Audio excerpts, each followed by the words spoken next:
Welcome to Subramani. I've been doing some series of videos on whether to have equity in your retirement portfolio and how much of equity. And I've seen people having 100% in equity to somebody having 70% in equity to somebody having 30% in equity. Why am I spending so much time on this? Simply because we are now grappling with 2-3 problems. One is the withdrawal rate. What is the safe withdrawal rate? If I am a retired person and I have a corpus, how much can I safely withdraw? Is it 4% as they say it is in US, or is it 6% because interest rates in India are higher? Or do we say adjusted to inflation it should be 5%, which is a compromise between the US rate and an Indian rate? And will I be able to constantly withdraw 6% from an Indian portfolio, right? Whatever equity shocks it is, will I be able to withdraw 6%? And when I say 6%, if 6% is enough today for me to run my household, say my household expenses are 50,000 rupees per month. So I have a 1 crore portfolio and I withdraw 6%. Yes, of course it is sufficient. 50,000 is sufficient. But next year, technically speaking, I could require 10% higher. I could require 55,000. Now my portfolio will not allow me a 6% withdrawal, or if I do just a 6% withdrawal, I may have to compromise on my standard of living. So what is a number which is comfortable? So what is the corpus that I should have from where I withdraw, say 6% this year, 6.6% next year, 7.2% next year, or effectively from the original corpus, or that the corpus is also growing so that 6% becomes very comfortable, and I am estimating that 6% will be a good number to withdraw for the next 40 years that I live. If I am say 55, maybe I planned that I will, I plan till the age of 95, I may cop it before that, I may live till 105. But I have to make some plan, and so my plan is I will make sure that there is enough money available post-inflation, post-tax to continue my standard of living till the age of 95 without having too many sleepless nights. So what is this magic number?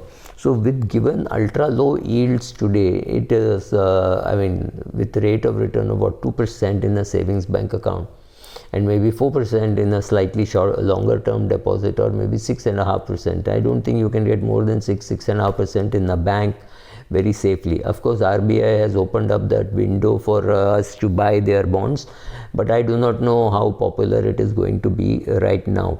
I would not recommend it to anybody before the age of 60 or 65. Assuming that your taxation rates are lesser. I would rather put money in a gilt fund stock with growth option, so that I don't have to pay tax on that on a year-on-year basis. I'll pay tax only as capital gains tax instead of as income tax. But that's for a different discussion. So there is nothing very clear today whether to withdraw at a standard rate because of 2-3 problems. One is you don't know how long you will live. You could live till 95, you could live till 105, you could cop it at 85. So whatever it is. So that is not known. Second, one very funny thing which is not known in India is long-term care. Right now, a lot of people have died and a lot of people have spent 20-30 lakhs on treatment on COVID. Recently, a friend of mine, I've even spoken about him, and the entrepreneur had to spend about 40 lakhs extra on his liver problem. He had a liver problem. He knew he had a liver problem. He did not have adequate medical insurance, and he spoke to the doctor, and doctor estimated 40 lakhs. He ended up spending 80 lakhs. So when something like this happens, you are completely crippled. A big portion of your portfolio could go. So if sadly, if this 40 lakhs had to be withdrawn from a small portfolio which had a lot of debt, assets, it would really hurt the ability to withdraw, right?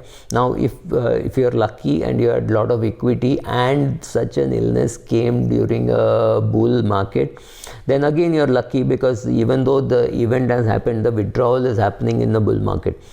How do you insulate yourself against all this nonsense? It's simply becoming by building a very huge equity base. Suppose you have a 10 crore equity portfolio and your annual expenses are 6 lakhs, then it doesn't really matter whether you're withdrawing from debt, whether you're withdrawing from equity, whether you're getting, maybe your equity portfolio is giving you dividends of 5 lakhs, so you're just withdrawing 1 lakh from the portfolio, so it doesn't really matter.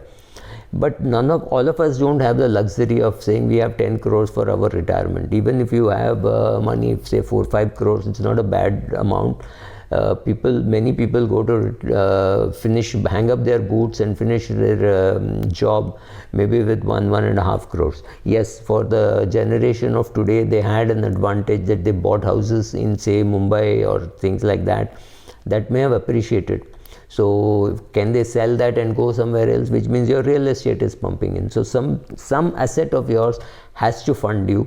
Second, in India, we don't have long-term care insurance. It's just not available. In US, it is available, but even in US, I believe it's a dying product because of longevity and the inability to say what it will cover and what it will not cover. Something which looks very cosmetic may be very, very necessary from a medical point of view also, right?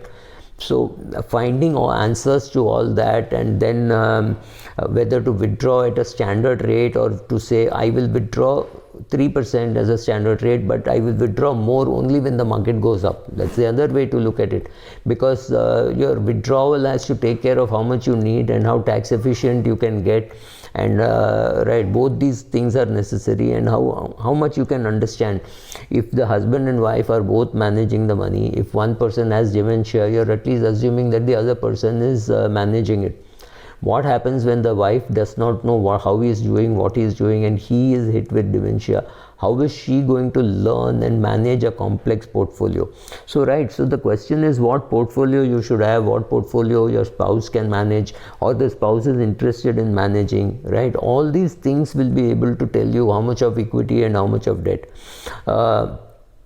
Should you, I don't agree that there is some safe withdrawal rate of 3% or 4% or whatever. So you withdraw as you wish, and as you keep going, you keep changing your strategy also. So you withdraw from debt, you withdraw from equity. When the equity markets are booming, you withdraw from equity.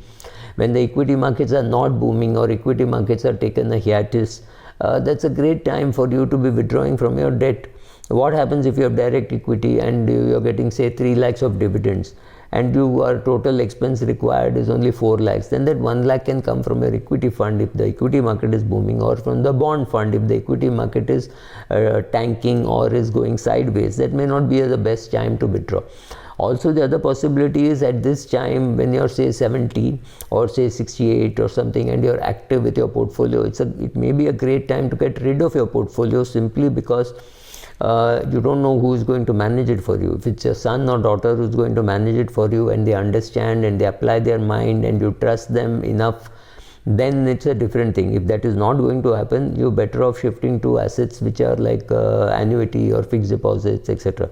I've spoken about this in other videos also. Long-term care insurance is anyway not available in India, so it doesn't really matter. And whether to purchase an annuity, again, is a question which is very difficult to answer, because an annuity protects you, and an annuity is exactly like term insurance. It's a completely useless product for most of us who have lived through the premium paying term, not got any benefit. We did not get my spouse did not get the benefit of my dying, so that money is gone.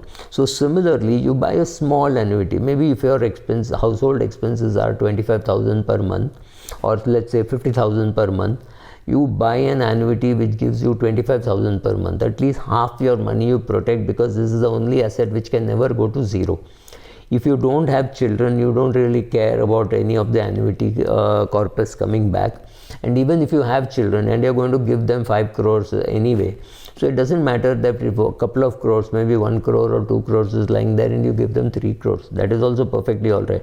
Or you take an annuity with return of premium, right? All these, whether to buy or no, it's very funny. Annuity, a person who can't afford it needs it, and a person who can afford it does not need it. So it's a very tricky question as to whether you need an annuity, whether to purchase an annuity or not purchase, or just go and buy bonds. Today, if bonds are available, if a 40-year bond is available and I'm 55 years of age, why will I not go and buy a 40-year bond? I will not buy till my other income is high. If I have income coming from various sources, teaching, writing books, etc., then I would not buy this, simply because I know the taxation is very inefficient. But even this will stop at some stage, and then I may go and buy a buy an annuity. So it's a big struggle between all this, how complex a portfolio to have, whether to have equity funds, ULIPs, etc. Knowing fully well that your spouse is not interested in managing. It's not that she is not capable of managing, but she is not interested in managing. How much you should withdraw, how much bonds, how much long-term care, take your pick. It's not easy.